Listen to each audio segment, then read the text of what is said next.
Ladies and gentlemen, boys and girls, it's Diego here with Vinny. This is Vinny, Karina's new cat. And Vinny was born in Miami, and she wants to get down and play. Now, Karina's in the kitchen, so hopefully she's doing something out there. She'll be with us on the live stream very soon. And this is your live stream. This is your K1 Visa channel, your green card channel, where I answer all your questions for free on how to get a green card or a K1 visa. And I'm not an immigration attorney. I don't work for USCIS. I don't work for any of those companies that give you an arm and a leg paychecks for processing a K1 visa or a green card, and I don't give you any legal advice. Okay, I'm not an immigration attorney, but I got 10 years experience now. I just rolled over into 10 years of experience in processing K1 visas and green cards. And also spousal visas, CR1, IR1 spousal visas, and also how to get a tourist visa, B1, B2. You can come to the United States of America if you are in a K1 visa application as a tourist. So let's suppose you're in beautiful India or Philippines or Pakistan or wherever you are, and you're dating an American citizen and you want to come visit with him or her. You can get a tourist visa, but you got to apply through the U.S. Embassy or the U.S. Consulate, and you file a DS-160. You fill out an I-134 as a beneficiary. When you are a beneficiary in a foreign country and you want to come to the United States as a tourist, you have to fill out the I-134 Declaration of Financial Support. If you are a beneficiary coming to the United States on a K-1 visa, your sponsor also has to fill out a Declaration of Financial Support, the I-134.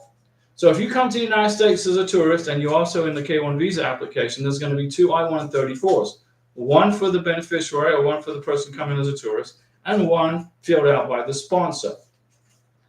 The sponsor signs the I-134 for the K-1 visa applicant, okay, for the K-1 visa. The beneficiary signs the I-134 for the tourist visa. That's how it works. That's the process, okay? Now, I'm here to answer questions on how to get your green card. I'm here to answer questions on how to get your K-1 visa. This is, you go into the whatever it's called. Now, I don't know where Karina is. She's in the kitchen. Let me see where she is. Hold on. I want to give her a little shout out and see where she is. I'm right here. Live stream.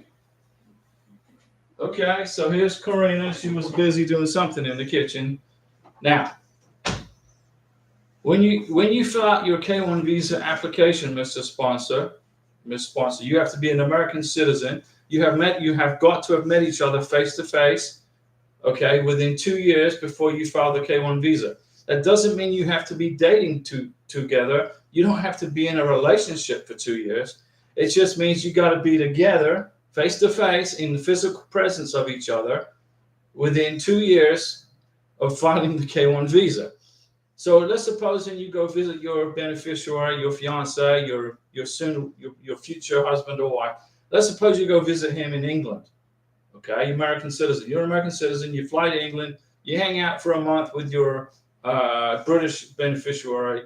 You come back to the United States, and then you don't see each other again for 2 years. Well, then you are now not eligible for the K-1 visa. You have to file within the 2 years of being face to face. So let's suppose you fly to England and visit your beneficiary, Mr. Sponsor, and you come back to the United States and you wait a year, and then you file your K-1 visa. Well, then you're good. Then you're fine. That's no problem, because you are filing the visa within the 2 year time frame that the U.S. Congress and U.S. Immigration has stipulated in the immigration laws. Okay, the Immigration and Nationality Act is the congressional law that controls the K-1 visa application. And there's also with a spousal visa, it's not obviously you guys are married to each other. You're gonna want to spend time together, so you don't want to let that time out either. You don't want to time out on a spousal visa. You got to be together with each other as much as you can. I know it's easy to say, but it's not. Being in a K-1 visa application is not an easy process. It's expensive, it's stressful, and it's time consuming. Okay. And there's an 85% approval rate. Let me get rid of that notice there, whatever that is. There's an 85% approval rate for K1 visas right now as of October 26, 2024. Destiny's Room is in the house. Hello, Destiny's Room. She says hi. Well, we say hi back. And Karina says hi. But she says hola. But she said hello. Today is Saturday, October 26, 2024. October, where did it go? It went by pretty quick, right? Poof, it's gone. October's gone. Right? It's almost November. And then Mercy Cornway says, hey, what's going on, Mercy? Now, how's everybody? How's Destiny's Room's family? How's Mercy's family? Destiny's Room, I'm making fries for my Moroccan husband. Well, that is going to get... Now, I've switched to these Mountain Dews in the cans now. So I'm going to give you a boom, a Mountain Dew salute for making French fries for your Moroccan husband. I bet they taste good, too. I bet Destiny's Room makes excellent, fantastic French fries. And Easy E, good evening, Diego and Karina. Good evening, Easy E. And Destiny's Room says that her husband is doing very well. That's good. I'm sure he likes America. I mean, I don't know anybody that doesn't like America. Well, there's some countries that don't like America, you know, but that's okay. We don't worry about that. As long as you guys like America and your beneficiaries are enjoying their new life once they get here. Destiny's Room, haha, yay, thank you for the Mountain Dew salute. No worries. I will have him try Mountain Dew slushy next. That gets a Mountain Dew salute. Now, Mountain Dew doesn't pay me to say that. I just like Mountain Dew. They don't pay me. They don't pay me nothing. I basically like Mountain Dew. But when I was in Colombia for 2.5 years with Karina, I couldn't get Mountain Dew. They don't sell it. South America, Colombia, they don't sell Mountain Dew. So I was drinking Coke down in Colombia. Okay? Not Mountain Dew. And Ajali, happy Saturday, Diego and Karina. Ajali is in the house.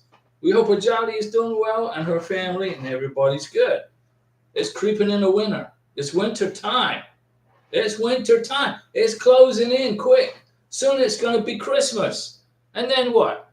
Then it's going to be January and everybody's going to be complaining about how cold it is. And then come in February. The weather sucks in February.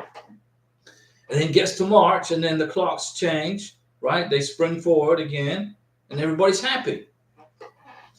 Vimy Lola. Hello, Diego and Karina. And the Destiny's Room. Now Destiny wants a soda. Well, go get one. Joe, go run to the kitchen and get you a soda. Sorcha Anderson. Hi, Diego and Karina. Hope all is well. We're good. Diego, I need some advice on something personal. Well, that's why we're here, to help you. Okay? This channel was created to help you get your green card, your K1 visa, your spousal visa, and your tourist visa. Those are the 4 visas I can help you with. I don't know. I don't have a freaking clue about student visas, okay, or work permits for people who are not coming here on K1s. But if you come to the United States on a K1 visa, I know I can write a book on how to process it. Okay, I will help you. So let me help you, Sorcha. Let me know what I can do to help you. Karina's right here. She will help you. It will be in Spanish, but she's learning English really good. I can't type it in the chat. Okay. Is it to do with green cards, K1 visas? Is there like a problem with is there an application problem going on that I need to fix? Let me know, okay? This is the only place really where I can communicate with everybody, okay? This is where I communicate with everybody. That's, I don't use email. I just don't use it. I mean, I've probably got 1 billion emails I never even bother to check. So it's all basically commercials and people trying to sell me something. So I don't even use it. But I can definitely help you, Sorcha, if it's to do with K1s or green cards, or if you're having a problem. You already got the green card. Excellent. So you already got the green card. Okay. Well, then you get a Mountain Dew salute because you have your green card, right? So now your green card is good for 2 years. Look on your green card, and it has an issue date on it.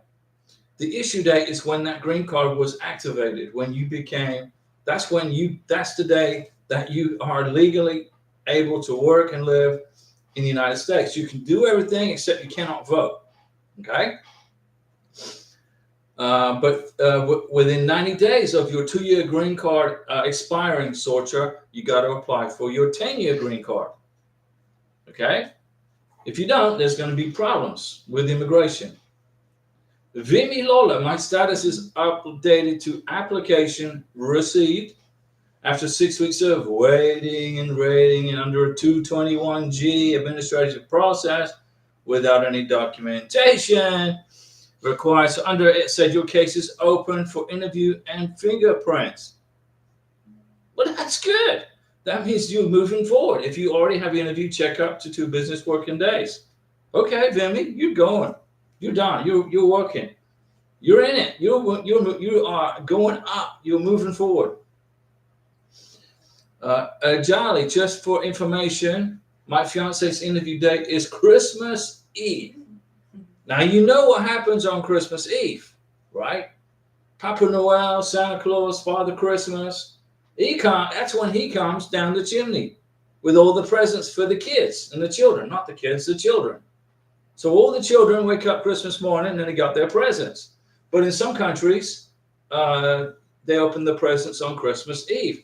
So that's going to be an interesting day because I'm pretty sure the immigration officer is going to want to leave work early and get the Christmas stuff started, because remember, American citizens work at the embassies, and so that's a good thing. You're going to have a quick interview. Vimy Lola, for your status of your application. Yeah, Vimy, you're good. So you're updated to application received. You went into a 6 weeks of waiting under a 221G. Karina had a 4 weeks of the 221G, and it sucks to get into a 221G, but sometimes it happens. Happened to Karina. She got 2 pieces of paper at the visa interview, an approval and a 221G for an Interpol police certificate, which she got. But she was at the mercy of the Colombian police because she had to wait for them to process it. It took a month. So we had an extra month in Bogota, Colombia, so we got to hang out with family and friends for an extra month, which was good. So, what's going on in everybody? If you have problems, Sorcha, if you have an issue with your green card, let me try to help you. Are you having issues where you don't like America, or you don't want to, you're having issues? I don't know what's going on. Bill Smith, Diego, look at that super chat from Bill Smith. Mountain Dew salute. 1 second. Bill, I'll give you a Mountain Dew salute so you can see it's in the can right now. It's in the can. But I'm drinking it right here. Diego, my wife, I keep getting these pop-ups. My wife made it to the United States in March of this year and has her 2-year green card. Thanks for always answering my questions. You were a big help. I don't know if I can, it won't let me do the like. Bill Smith, we are very happy to hear that you are married and she's on her 2-year green card and everything's moving forward. Now you got to start collecting evidence for your 10-year green card. Okay? Don't forget, Bill, the process is not over. Everything you submitted for the 2-year green card, which was approved, and now she has it in her hand, you're going to have to repeat that entire process all over again, okay? In 2 years. So from, let's say her issue date was March, I don't know. She got to the United States in March of this year. But whenever she got her green card, look at the issue date and look at the expiration date. You got to apply for the 10-year green card within 3 months of the 2-year green card expiring, okay? It's called lifting the conditions off of the 2-year green card. You don't renew a 2-year green card, it's conditional. There's no such thing as a renewal for a 2-year green card. It's a lifting the condition status. What does that mean? Well, it means you are on probation in America. Karina has her 2-year green card. She's on probation. She's here for a probationary 2 years. And what does that mean? That means that when we have already started putting her green card package together for her 10-year green card. Okay? So what are you going to have to include in a 10-year green card application? What do you got to include? Certified copy from the courthouse of the marriage certificate. Pictures, photos together going back when you started your relationship.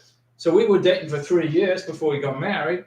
So when Karina applies for her 10-year green card, we will include pictures from 2021, 2022, 2023, 2024, 2025, and 2026.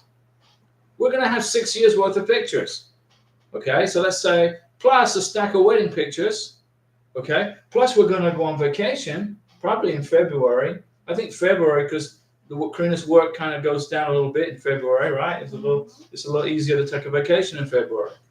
We're going to put the boarding passes, the plane tickets, and the pictures and the hotel receipts from our vacation in February in Karina's 10-year green card application. We're going to make a trip together, spend a week somewhere.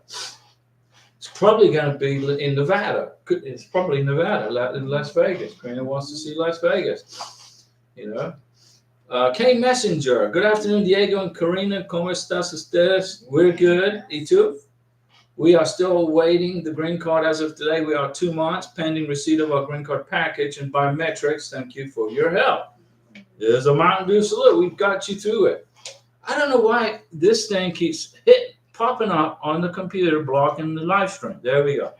Mountain Dew salute to K Messenger and his wife and family and everybody.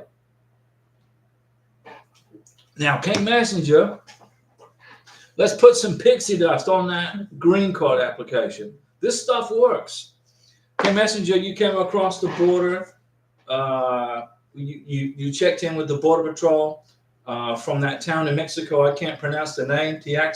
What is it? I can't pronounce it. It's a hard word. That I don't know how. Can you imagine being a mailman in that town in Mexico? I mean, people writing letters to each other. I mean, I can't even pronounce the name of the town. What is it? Tlaxcala. Karina's Venezuelan, but it's Spanish. But I think it's a native indigenous name. Right, Tlaxcala. It's like some towns in Florida. I can't pronounce the words here. The names of the city. There's some towns in Florida. There's a river in Florida. I can't even pronounce the name of it. But we're glad, K Messenger, everything's moving along for you. We're happy for Bill Smith. And Bill, again, thank you for that super chat. We appreciate it. It keeps me in Mountain Dew, and Karina keeps her with the Hardee's Big Breakfast. Okay? We are here to help you. We're going to give you moral support. Now, I can't make the green card application go any faster. Okay? Immigration companies cannot make the green card or the K-1 visa process go any faster. There is no such thing as a fast visa. Doesn't exist. Okay? If you are pregnant, Miss Beneficiary, congratulations if you're pregnant. But being pregnant doesn't speed up the K-1 visa application. Okay? Or the green card application. K Messenger, how long did your green card take? Again, no rush, just interested. 3 months and 3 weeks. Karina applied for her green card on February 29th, 2024, and she got it in her hand. She was holding it on June 25th, 2024. So that's March, April, May. So about 3 months and 3 weeks, somewhere in there. But we put together a very strong green card application. K Messenger, look at that super chat from K Messenger. That's definitely a Mountain Dew salute right there. We appreciate that. And I'm going to put pixie dust all over your green card application. We want to get it here as quick as we can, right? I can't speed up a green card application, guys. I cannot speed up a K-1 visa application. I can't make it go any faster. But you can help in the process by submitting a very strong application and not making any mistakes. Okay, don't forget to sign the I-129F. Lots of people. I'm telling you, some of the main reasons for K-1 visas getting sent back, rejected. A rejection is better than a denial. Okay, a rejection means you messed up, resubmit the paperwork. A denial means you don't qualify for the benefit. You don't want to get a denial. But I've helped somebody get over a denial. Somebody received a denial, and I explained to them how to fix it, and they fixed it, and they got their K-1 visa approved, and now they're in America, and I'm sure they got their green card already. K-Messenger, we appreciate you guys as well. We want to see K-Messenger. We're happy for you. Okay, we're happy for you and your family. I don't like to see people separated. If you love somebody, you want to be with that person, right? You don't want to be apart. We were apart for 10, 11 months. I was here in Florida, and it was a long time. It was a horrible experience being separated. But I was very thankful to the Colombian government because they let me go. They gave me a 1-year visa to live in Colombia. I filled out a visa application to live in Colombia. They wanted to know what was the reason why I wanted a 1-year visa, and I said, well, I want to be with my fiancée, my prometida. I don't want to be separated from her while we're waiting for the K-1 visa to get approved, because back then it took almost 2 years. Now it's like 6 to 9 months, but back then it was a 2-year wait. So the Colombian government said, okay, you're approved. I went downtown Bogota. They took my fingerprints, did the biometrics, and they gave me I waited like a week, and I got a visa to live in Colombia for a year. Thank you, Colombia. So we didn't get separated.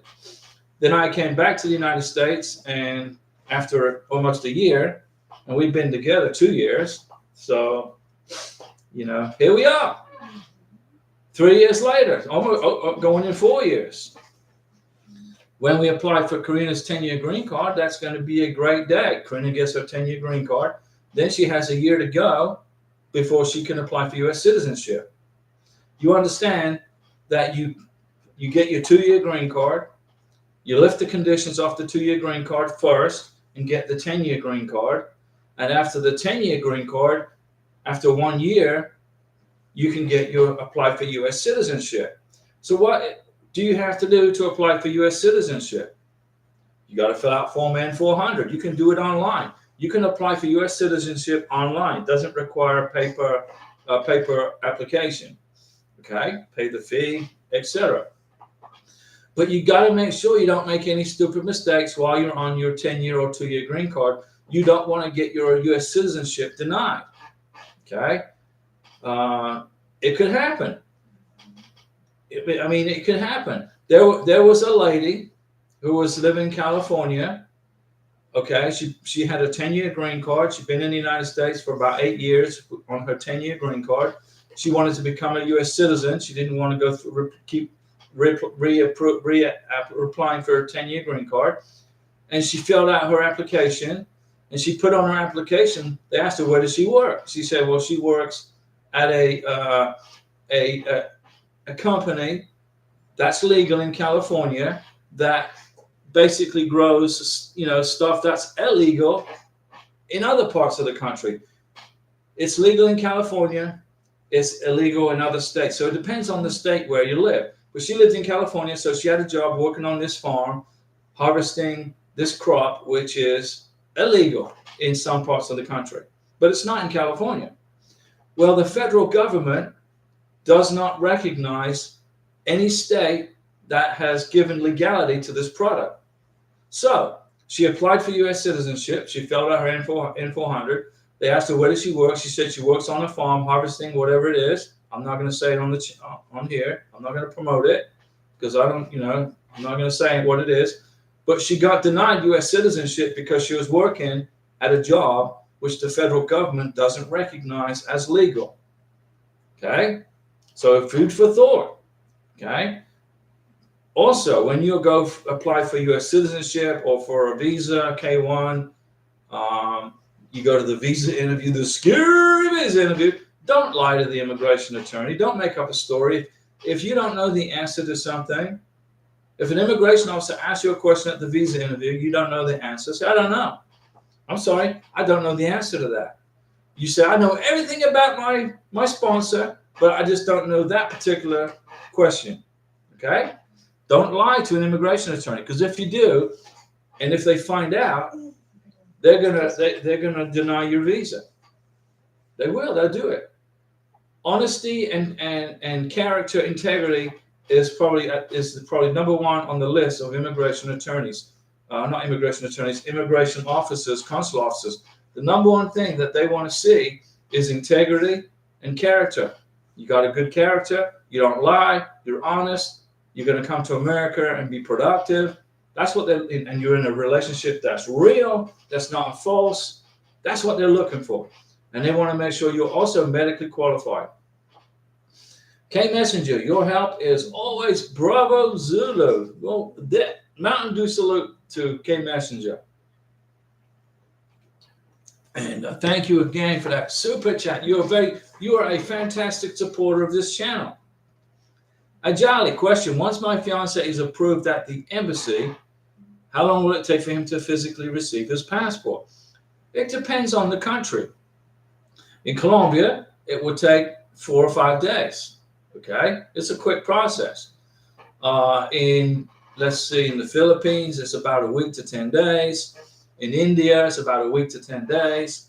There's some countries which take 2 weeks. Like I think Jamaica takes about 10 days to get it. It all depends on the country. You know, every embassy runs things, has their own way of doing business. This embassy wants to do business this way. This embassy does business this way. The ambassador controls the embassies. The ambassador works for the State Department. The State Department works for the President of the United States. Do you see that? So when a person is elected president, whoever it is, we've got an election in about 10 days. In January, whoever that president is will get to pick who's going to run the State Department, who's going to run the Defense Department, who's going to run, urban and housing development. So the president gets to pick all these people. And then the president gets to pick the ambassadors for all the embassies around the world. We got over 160 embassies. So how does that work? So the president of the United States appoints a Secretary of State, right? And then the president tells the Secretary of State, okay, your job now is to find ambassadors for all these embassies all around the world. So that delegates authority to the ambassador, to the Secretary of State. The Secretary of State right now is Blinken. Okay, I think it's Secretary Blinken. He was the person that was picking the ambassadors. So whoever's president, okay, determines who runs the embassies. Pretty simple, right? Hannah, hi Diego. I did receive a notification about making biometrics for the adjustment of status. Can you tell me what's next? Please note my case starts with IOE. IOE means that it's an electronic process. Karina had an IOE as a receipt number, okay, for her green card. It was IOE. It just means it's an electronic process. It's a little quicker. You receive notification about making biometrics. Okay. So you get the letter, the biometrics letter. You go to the location on the biometrics letter, which is where is it, what date, what time. You're going to go to that location. Don't be late. Don't be late. Okay. You get your biometrics. You go to that office, the USCIS field office, and do your biometrics, the fingerprints, the photo, and they're going to want you to sign your full name to protect your signature. So they have your full name on record with the federal government. Signed. Your signature will be on the record with the Homeland Security. Okay, it's for your protection. What happens then is the field office at the immigration where you just did the biometrics will submit your paperwork back to USCIS, who's processing your green card. They get it and they go, okay. They do a police check on you. There's no problems with your biometrics check. You've got no criminal history. And then your green card application will start to go into process. Then you're going to just wait. Waiting and waiting and waiting and waiting for your green card. For Karina, okay, she got her biometrics letter. We drove to New Orleans from Florida. We drove to Louisiana. We spent the night in the Holiday Inn. We got up early, had a big breakfast, walked across the street in New Orleans to the immigration field office, went up to I think it was like the 5th floor, I can't remember. Was it Cinco Pisa or Cuatro Pisa? She got her biometrics done. And then we went back downstairs, and the lady yelled at me for taking a picture of the USCIS sign. There was a sign that said USCIS, United States Immigration, whatever, blah, blah, blah. Beautiful sign. I said, that would be great for a thumbnail for the videos. And the lady screaming at me, you can't take pictures of that sign. I looked at her like, what? What are you talking about? This is a public freaking space. You can't take pictures. I said, okay, I won't take pictures. So anyway, Hannah, is there a USCIS office for biometrics in Michigan State? Yes. In Michigan, yes. You live in Michigan. You'll get a letter telling you where to go for your biometrics. They're going to send you a letter. What did they tell you? You got notified that your biometrics, about making biometrics? Okay, just going to wait for the letter. So you paid for the green card, right? You wrote a check for $1,440, the green card and the biometrics.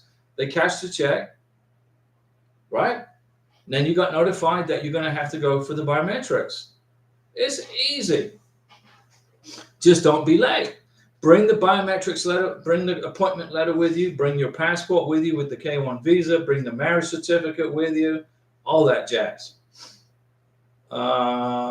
Yes, Hannah, there is a biometrics office in Michigan.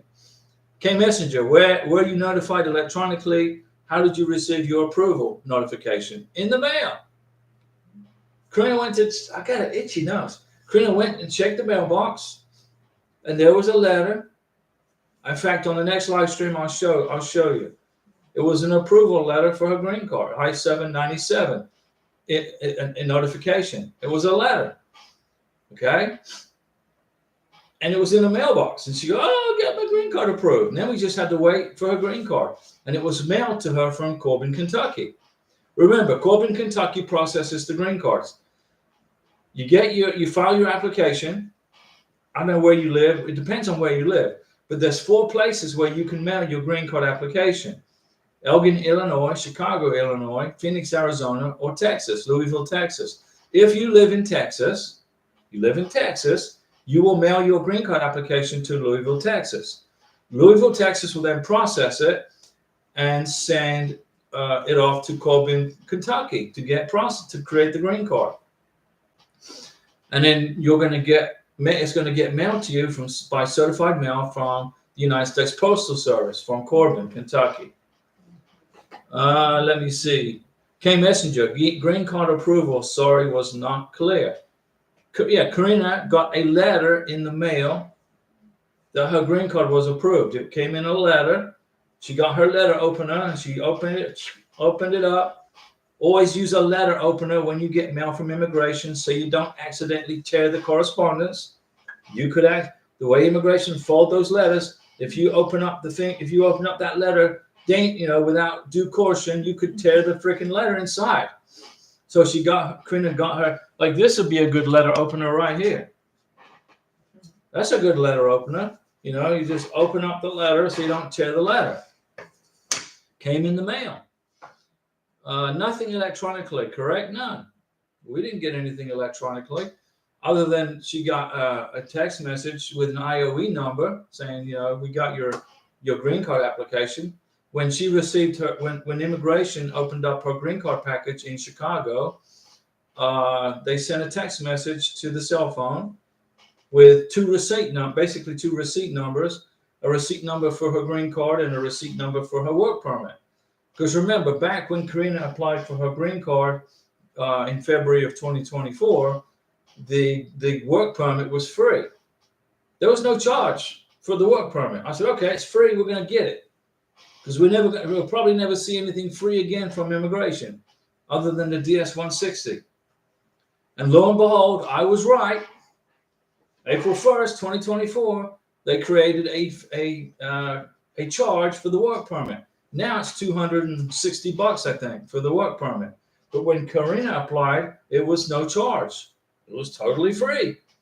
So she got her work permit, and then 2 weeks later, she got her green card. So now the green card applications are taking between 6 and 9 months. But it's going to get faster and faster as we get into the winter time. It will get quicker. Chris and Emil, records indicated that my fiance has passed her medical exam. Questions. I just got an email 4 days ago from Manila, Philippines. 4 months has passed. She did the documents dated for the interview. She will call them the embassy. Records indicate that my fiance has passed her medical exam. Well, let me give you a Mountain Dew salute for passing the medical exam in the Philippines, because that's a tough medical exam to get through. The doctors in the Philippines at the St. Luke's Extension Hospital, they're pretty strict. They are very strict. And, so if you pass your medical exam first time in Manila, that's a Mountain Dew salute. And she's got Chris and Emil. She will call them at the embassy. Okay. Well, I'm not sure. I can't remember how they work the process, whether she has to go pick up a medical exam from St. Luke's Extension, or whether St. Luke's Extension will forward the medical exam on to the U.S. Embassy in Manila, Philippines. I can't remember, but I know that the U.S. citizen sponsor cannot accompany the beneficiary into the visa interview in the Philippines. You can't, and also that's true for England also. For those folks that are watching us from London, England right now, or from England, wherever, Scotland, you cannot accompany your beneficiary to the U.S. Embassy in London for the visa interview. But in Bogota, Colombia, you can. Bogota, Colombia, you can go in there with your beneficiary. I was in Colombia when Karina had her scary visa interview in Bogota, but I didn't go with her because I was sick as a dog. I was sick. Colombia is 10,300 feet above sea level. It's high. Its altitude it's in the Andes Mountains. And I got sick 2 days before her K1 visa interview, and I was sick for like 4 days. I had mountain sickness and the flu. I had double. I had both. I had mountain sickness and I had the flu. So I couldn't, on the day of Karina's visa interview, I couldn't get up. Karina she got out of bed at 4 o'clock in the morning. She got dressed, she got ready for the visa interview. She put on her business attire, her business casual attire, and she went to her K1 visa interview. This was November 16th of 2023. And the immigration officer said, well, where's your sponsor? When was the last time you saw your sponsor? She said, about 20 minutes ago. He's in bed sick. He started, he was laughing. Okay. He's right. I was in Colombia, and Karina had the boarding passes when I flew to Colombia, just in case the immigration officer asked her, well, if he's at home sick in Bogota, can you provide evidence that he's really in Colombia? And she was ready for that question, and she had the boarding passes with her in her hand, just in case. Let me see. Chris and Emil, also we have to send the documents to the embassy. I don't know if you do, or I think Karina had to hand carry her medical exam to the embassy interview in Bogota. She hand carried it. Signed and dated. Please send a signed letter within 60 days indicating your decision regarding your visa application under U.S. immigration. If you are the petitioner, fails to respond within 60 days. What is all that? What is all that, Chris and Emma? She went and had a medical exam. Let me ask you this question. Did the doctor give her a sealed envelope with her medical exam in it? Or did the doctor say, you passed the medical exam and the embassy will receive the medical exam from the doctor? What happened? Once she completed the medical exam, what happened? Did the doctor tell her, or the administrative assistant, did the administrative assistant tell her, come back and pick up your medical exam in a couple of days? It will be sealed. She has all the documents and the CD.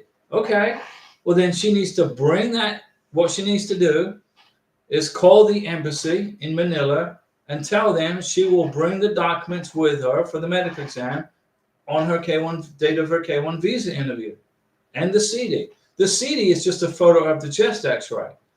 On the CD, it's a chest X-ray. That's all it is. It's not a copy of the medical exam. It was a check for tuberculosis. That's what's on the CD. That's it.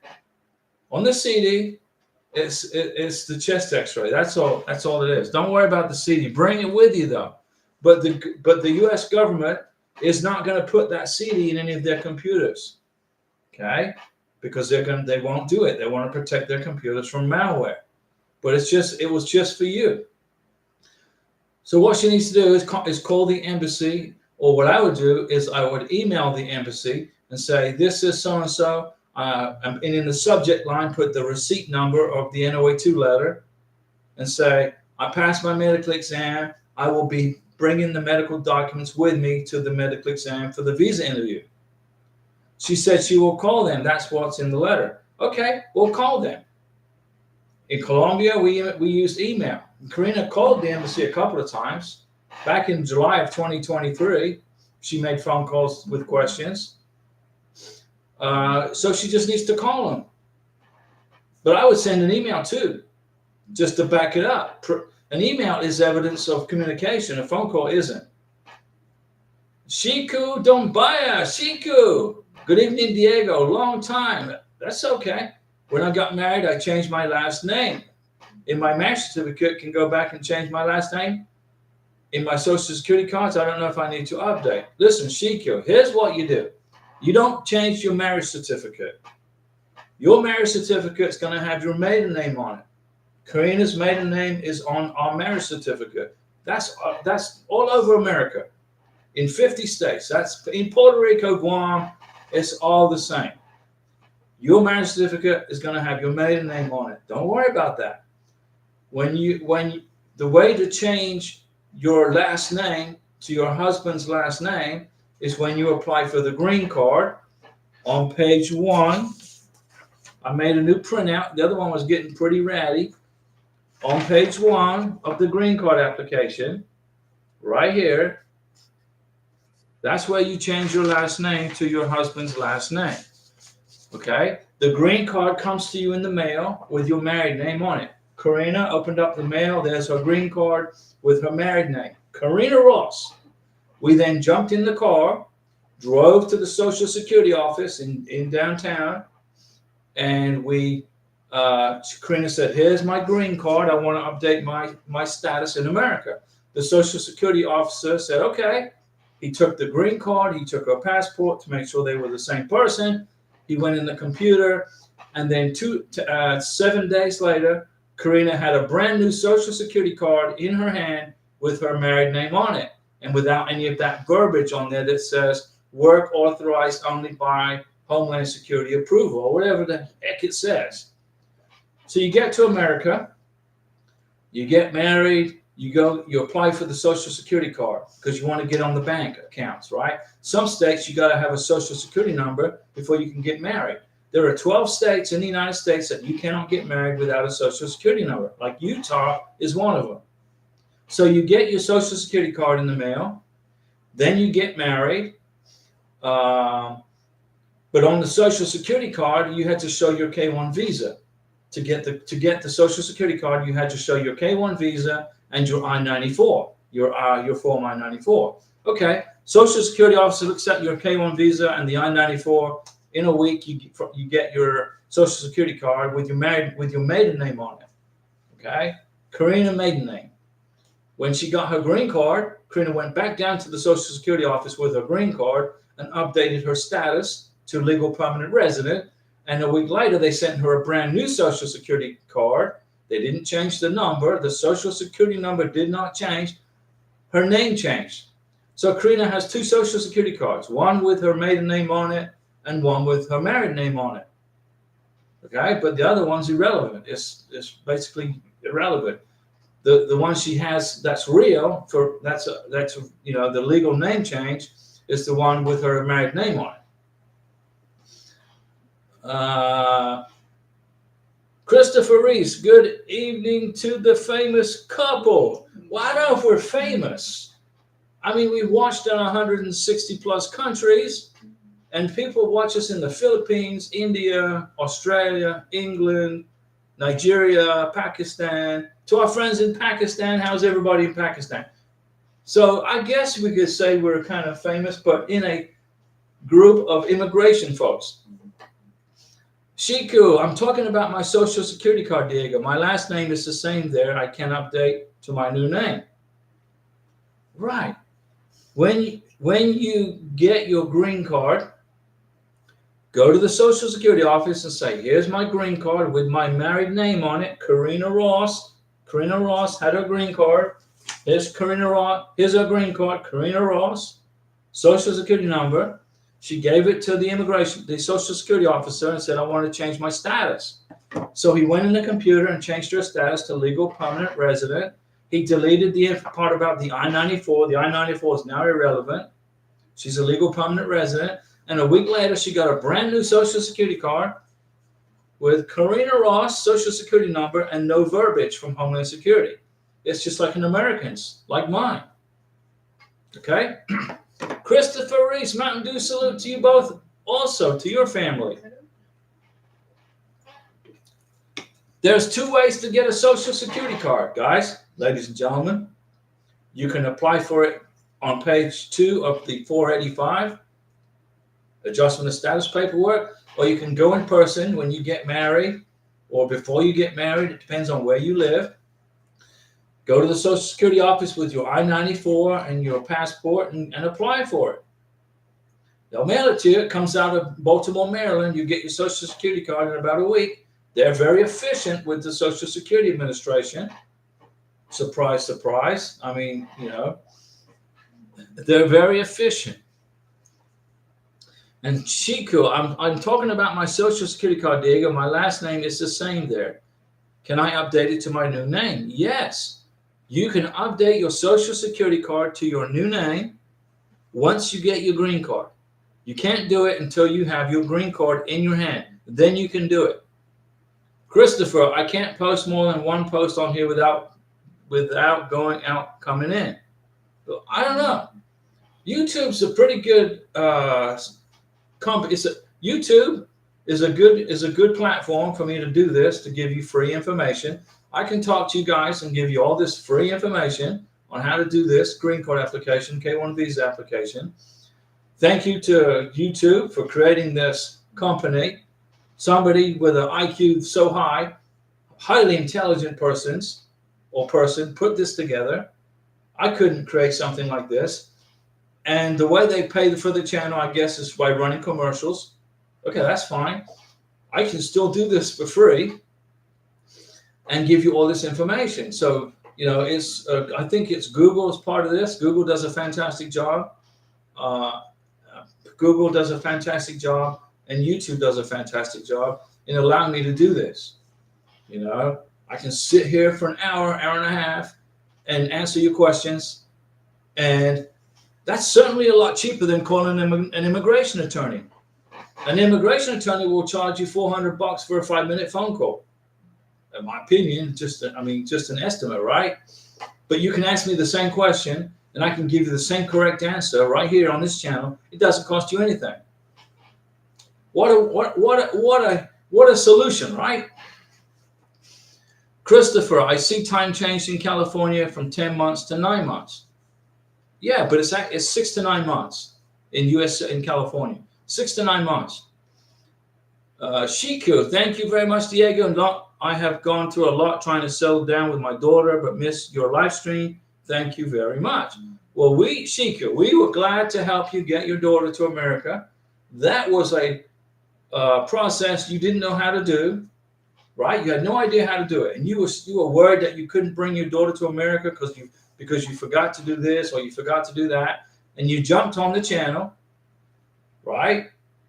and I steered you and got you back out of the maze of confusion. I took you out of that confusion of the maze of confusion and helped you process your daughter with her K2.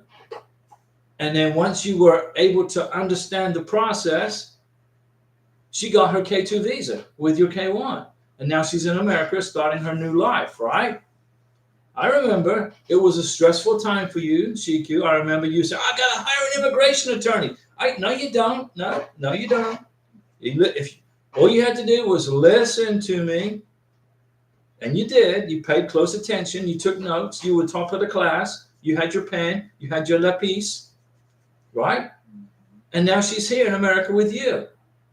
Now you're back on the live stream with questions about Social Security cards. Now remember, your daughter needs a Social Security card also. Both of you need a Social Security number, not just the K1. If you bring a K2 to the United States, yeah, she started school, no problem. In America, they will not block anybody from starting school. But here's the thing. K1 and K2s require Social Security numbers. Don't forget. So when you go to the Social Security office to change your Social Security, to change your name on your Social Security card, bring your daughter with you also, because she needs to update her Social Security card to legal permanent residence once she gets her green card. You got it? When you apply for a K1, K2 green, when you apply for a green card, you're going to, if you have a K2, you're going to file a separate green card application per person. So, you know, let's suppose you came to this country from, I don't know, from Chad or from Switzerland, wherever you came from, and you have a K2, a child with you. You're going to file two K1. You're going to file two green card applications, one for the wife and one for the child, okay, or for the husband and the child. You're going to pay two separate green card fees, one for the husband, one for the wife, one for the child. Remember, even if the child is only 6 months old, it's irrelevant on the age. The child is being processed as an individual for a separate green card and a separate Social Security number. And Shiku says, you helped to bring my daughter to the United States. Thank you. Mountain Dew salute. Shiku, you did all the work. I just gave you the map because you didn't have a clue where to go on how to do it. So I gave you the roadmap on how to do it. And now she's in America and everything's great. And she's already in school. What's her favorite subject? What does she like to study? She's making new friends, right? Your daughter's making new friends in America, becoming American. She's blending into the American way of life. She's going to grow up as an American. What an opportunity. Now remember, when you become a U.S. citizen, Shiku, if you decide to become a U.S. citizen, your daughter becomes a U.S. citizen automatically, okay, so long as she's under 18 when you apply for citizenship, okay? It's automatic. She gets automatic citizenship. So it's less paperwork for you. If your daughter is over 18, then that doesn't apply, okay? Then the daughter will have to apply for U.S. citizenship as an individual separately and has to wait 5 years, not 3 years. Christopher Reese, after receiving the NOA2, I hope they don't expect you to jump through hoops. I don't know what to do while waiting on the NOA2. Okay, Christopher, you filed your K1 visa application and you're waiting for your Notice of Action 2 letter. You're waiting for your approval. What are you going to do between now and your NOA2 letter? Nothing. You're just going to wait for the NOA2 letter, okay? But what I did was, while waiting for the NOA2 letter, I flew back to Colombia to visit with Karina. I went there for a vacation twice during that process. I kept all the boarding passes and we took pictures together. I kept all the receipts from the restaurant dates we went on. And I kept all the evidence of a second and a third and a fourth trip and a fifth trip. And the immigration officer asked, or the consular officer asked Karina at her K1 visa interviews, the scary K1 visa interview, how many times did your sponsor, me, come visit Karina in Colombia? And Karina said 4 times. but it was 5 times, which is okay. I think it was 4 or 5 times. It was actually 5 times, but Karina was counting the 4 times and not including the trip at the time that I was there right now. He said, so he goes in the computer and writes that I've been there 4 times. And a big smile on his face. He's like, dang, okay, wow, that's pretty cool. You want to make at least 2 or 3 trips to see your beneficiary during this 1-year process. Why do I say that? Well, Congress says you've only got to make 1 visit. Okay. Congress says you only have to make 1 visit to qualify for the K-1 visa.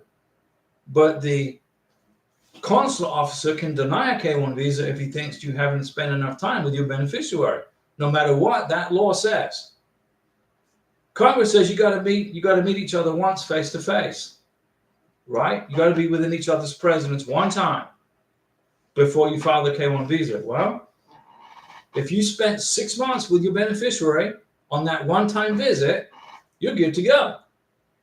Because that's enough time to create a relationship with somebody, right? 6 months at a minimum. But if you went to visit your beneficiary and spent 3 days or 4 days with her, and then came back to the United States and filed for the K-1 visa, and you've only been together for 4 days, that isn't going to fly with an immigration officer. Good chances of not getting your visa approved, even though the law says you qualified for the benefit with the law. But the consular officer doesn't believe that the relationship is real.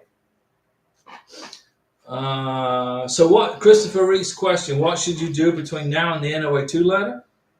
Go visit her again, go and keep all the evidence of the trip, and then bring some documents with you that she might need, your tax returns. She might need your latest tax return. Definitely she'll need that. That's what I would do. Chris and Emil, does she need to do an inquiry at the embassy before she calls them? No, just call them. So it will be indicated that documents is ready for the interview.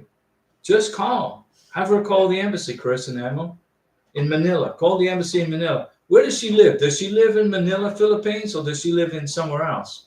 Does she have to make another plane ride to Manila? Does she live like in South Philippines, Central? Because the Philippines is like 7,000 islands, right? The Philippines is like 8,000 islands, all spread out, right, from the south to the north.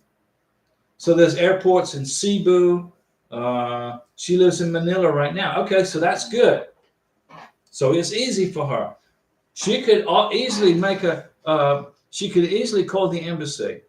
Just call the embassy and say, hey, I got my medical exam.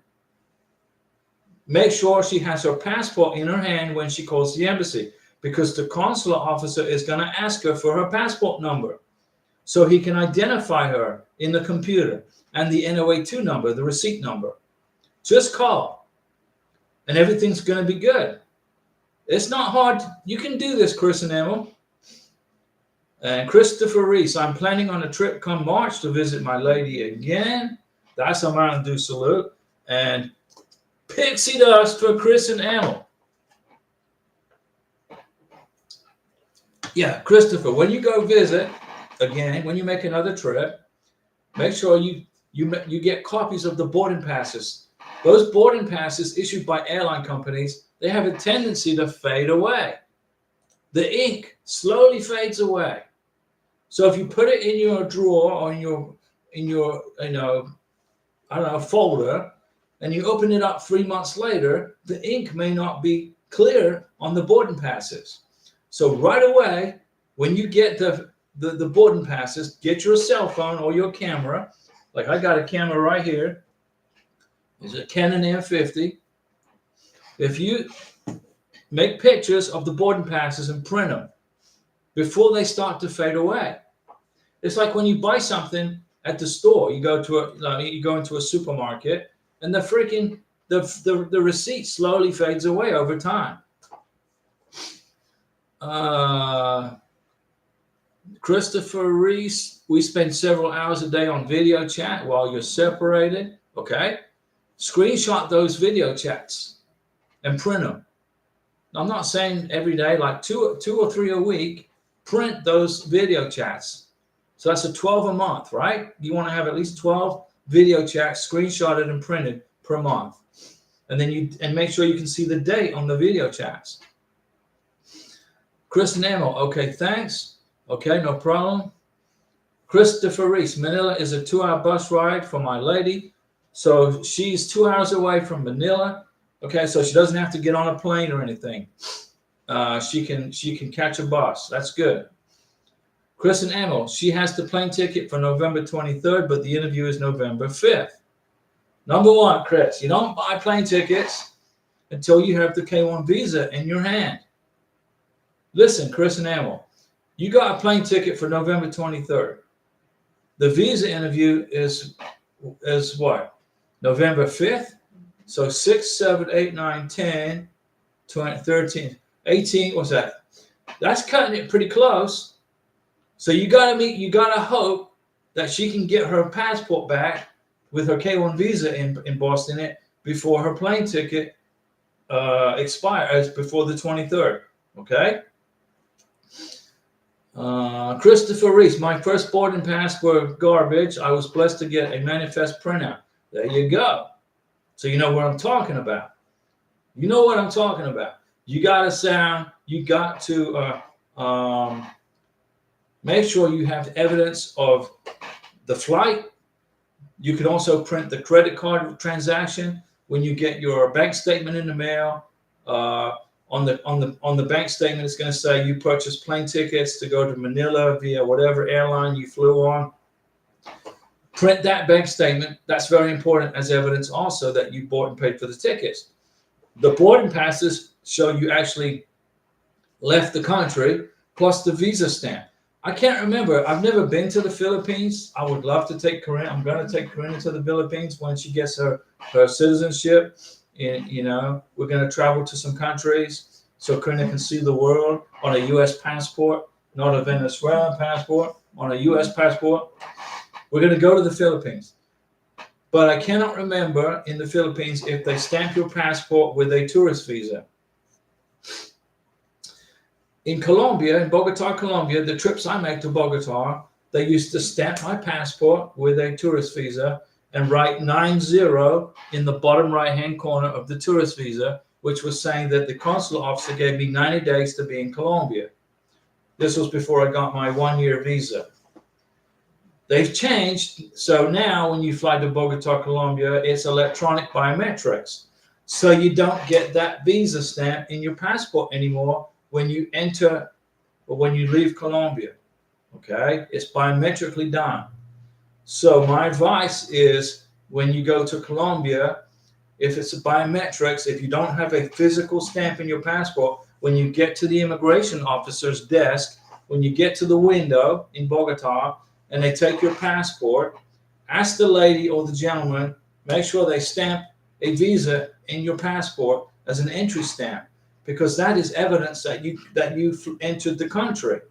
And it's it's 100% a real 100% evidence of you entering the country, okay? That's all countries, whether you're flying to India. I'm trying to remember, if you fly to Egypt, you pay, I think it's like $25. You go to a machine like an ATM, you pay $25 and they issue you a 90-day visa. But you got to pay for the visa. If your beneficiary lives in Egypt, you got to pay $25 for the visa. Colombia is free. You fly in and it's free. Okay. Some countries charge you, some countries don't.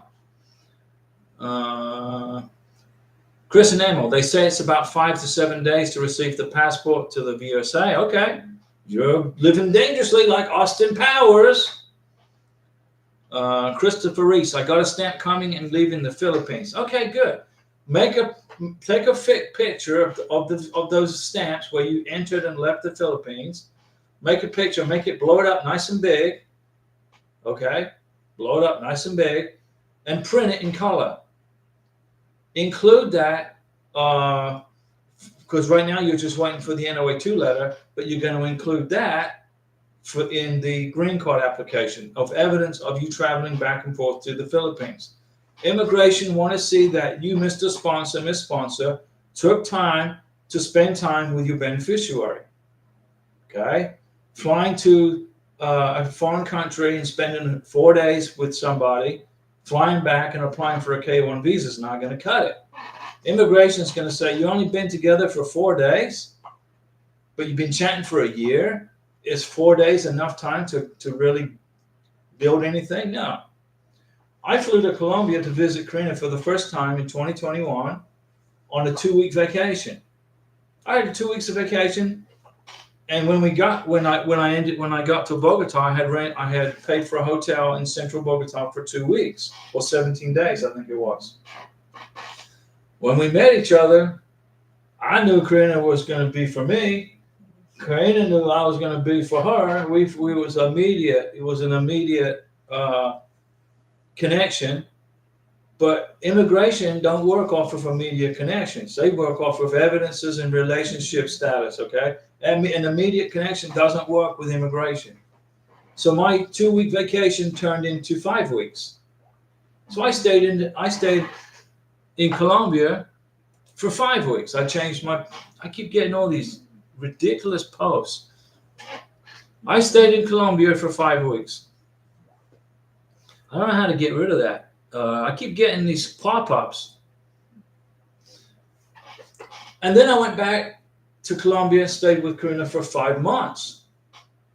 I burned up through 2 tourist visas. Okay? Then I applied for a 1-year visa to live in Colombia because I knew this process was going to take a freaking long time. I knew it because it was right at the tail end of COVID. And the embassies had just reopened. They were dusting off their desks. They were wiping the sleep out of their eyes. Oh, COVID's over with. It's time to get back to work. The vacation's over, right? So I went back and I stayed a year. Well, I stayed 10 months. I didn't want to use the whole year, And then I ended up going there 5 times. When Karina applied, when she went to her K-1 visa interview, we had evidence like a Library of Congress on our relationship. We've been together for years. And then when she applied for a green card, it was the same. It was evidence of years and years. 3 years. 3 years worth of pictures. Okay? There was absolutely no doubt in the eyes of immigration that we were going to be together. And we are. And we still are. And Karina's going to put up with me. All right? So good on you, Christopher. I wish I could be more time with her, but we're so short of help at work, so I can do 10 days at a time. Right. Sometimes, you got to use your vacation time. I understand you have a job and you got to maintain your income levels so you qualify for the visa with income. And so I was lucky. I was a real estate agent. So I had a broker who let me go and live in Colombia. He said, okay, when you get back, then go back to work. So I maintained my job and my status as an employed American, but I was in Colombia not working because the stipulation on the scheduler that the Colombian government gave to me was I wasn't allowed to work in Colombia. So I couldn't do anything. But I wanted to spend time with Karina, so I didn't care. I came back to the United States. I had to return back to work. I had to create more. I had to create income, okay, to make sure I didn't fall under the radar with the income. So you're balancing a lot of stuff when you're going through a K-1 visa process. You're balancing time with your beneficiary, and you're balancing making sure your income is maintained, and you're making sure you qualify for the benefit. It's not an easy process. It's probably one of the hardest things to do, right? Christopher, I have read mixed answers. Can she visit me on a B2? Yeah. While waiting on a NOA2? Yeah. Will that raise a red flag? No. It would be ideal. No, it wouldn't. Christopher, your beautiful bride to be lives in the Philippines. She can come to the United States on a tourist visa. Now listen. But in order to secure a B2 tourist visa from the Philippines for a Philippine national, she needs to have at least $10,000 in her savings account or checking account in a Philippine bank. At a minimum, 10 grand. She needs to have proof of strong ties to the Philippines with family, church, real estate. She may own a little piece of land somewhere in the Philippines. To secure a tourist visa for a Philippine national, you got to have strong ties to the Philippines. Okay, if she has those things that I just mentioned, have her get on a computer and apply for a tourist visa. The immigration officer, the consular officer will schedule the visa interview for her tourist visa. She needs to tell the immigration officer, I'm currently in a K1 visa process. Be upfront and honest, okay? Don't try to hide the fact that she's in a K1 in process. She needs to go file for a tourist visa. If she can qualify for the tourist visa, which is what, 10 grand in the bank, own land, strong family ties, strong church ties, whatever, she gets her tourist visa. She must make sure she tells the immigration officer that she's in a K1 visa application. Be totally honest. The immigration officer will write in his computer or her computer, person is approved for the B2 tourist visa and is currently in a K1 visa application.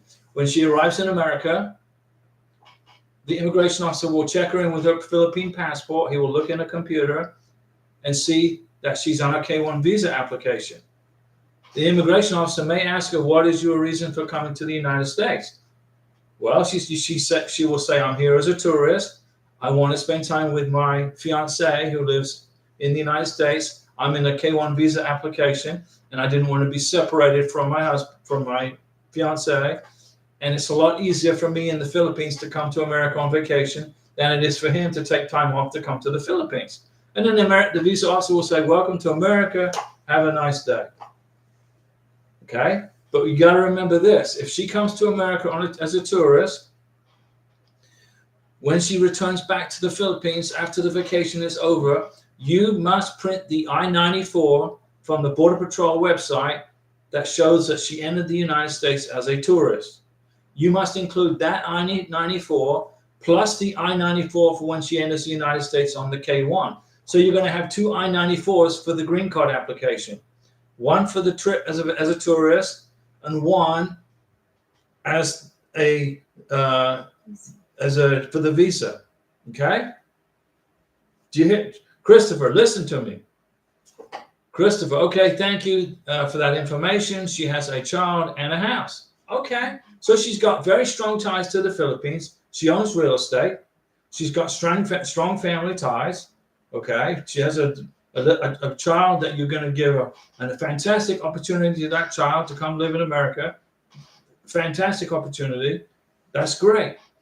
If she can back up all that evidence, she will get a tourist visa. Bring her name on the deed to the house or whatever. And her bank statements, they're going to want to see at least 6 months to 8 months worth of her last bank statements from her Philippine bank. She's in the Philippines. She has a bank account with the Philippines, Bank of the Philippines, right? That's what I'm assuming. She needs to print those to show how much money she has in her bank account. She'll get her visa for the tourist, but just remember, they're going to be very stringent with her on questions of the United States. They're going to ask her a bunch of questions. Make sure she tells she's upfront. Yes, I'm in a K1. I'm waiting for my NOA2 letter. I don't want to be separated from my American citizen sponsor. I'm going to come here for a vacation. The Border Patrol officer is not going to stop her from coming in as long as she can prove that she has strong ties to her home country. It's all good. Christopher, great, thank you. I will pass the information to her. There you go. Just remember, very important that you print the I-94 form for when she enters the United States and when she leaves the United States. And then you're going to print the I-94 form for when she comes back to the United States on the K1 visa, unless she makes more than 2 vacation trips to come see you. She may make more than 1 trip. For every time a person enters the United States, a foreign national, an I-94 form is generated for that person. The U.S. citizen, no. When I fly back and forth to Colombia, when I was flying back and forth to Colombia to spend time with Karina, there's no I-94 created for me. I'm an American citizen. My passport is strong, is evidence enough, okay? And they just write in the computer, when I left and when I returned. They don't create any freaking paperwork. I'm an American. When Karina becomes a U.S. citizen, when she flies we're going to fly. I'm sure we're going to go to Colombia and visit family down there. Hopefully Venezuela in the future. Once that country ever becomes free from that, communist dictator, we're going to go, and there's no more I-94s. Okay, guys. Everybody gets a Mountain Dew salute for the end of the live stream. I've been talking an hour and 15 minutes. I am hungry. I didn't see Larry on the channel today. We missed Francois and Larry. But we will see you guys on the next live stream. Today is Saturday. So Monday, we'll come back Monday. We'll do a live stream Monday. Okay. Normally I quit doing the live streams on Monday, but lots of people were saying, we need you back on the live stream. We need you on the live. I said, okay, Monday we'll be back. Christopher, salute. Have a great evening. And you also, pixie dust for everybody, and we will see you guys Monday. You don't have to wait till next Wednesday.